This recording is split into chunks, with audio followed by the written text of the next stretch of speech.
तो हाफिज़ साहब, जो तस्वुराती टारगेट्स फिर हमारी हुकूमत सेट करती है कि हम $3 अरब से अचानक $10 अरब पर पहुंच जाएंगे, इससे भी आगे जाएंगे हम। बराबर में इंडिया को $200 अरब की आईटी इंडस्ट्री बनते हुए हमने अपनी आंखों से पिछले चंद सालों में देखा।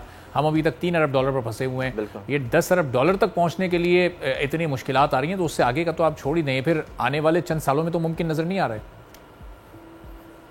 बिल्कुल ऐसा है सर। देखें, हम साहब मुल्क की आपने बात की, वहाँ पे भी मसाइल होते हैं, वहाँ पे भी एहतजाज होते होंगे, हर तरह के मसाइल होते हैं।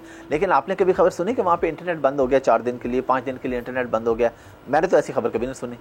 ये मसाइल सिर्फ, और फिर हमें अच्छा एक तो ये है कि मसला होता है, ऊपर से ये पता नहीं क्यों अवाम को बिल्कुल बेवकूफ़ समझते हैं।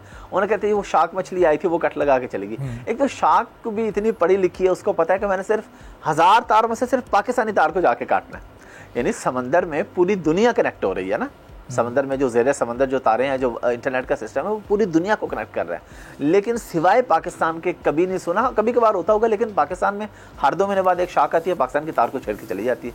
तो मेरा ख्याल है हमें शाख के साथ मुज़ाकरात करने पड़ेंगे कि भाई आप मेहरबानी करें, किसी और मुल्क की तारें भी छेड़ें, इंडिया की तारें भी छेड़ें, फिलीपीन की भी, बांग्लादेश की भी, कभी दुबई की भी।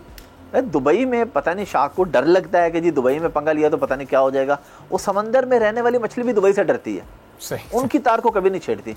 इधर आए दिन जिस तरह अवाम को जिसका दिल करता है कुचल के चला जाता है, इस तरह शाख भी जब मर्जी आती है और इंटरनेट हिला के चली जाती है। तो लम्हा फिक्रिया सोचने की जरूरत है। सब्सक्राइब करें और बेल दबाएं ताकि कोई खबर रह न जाए।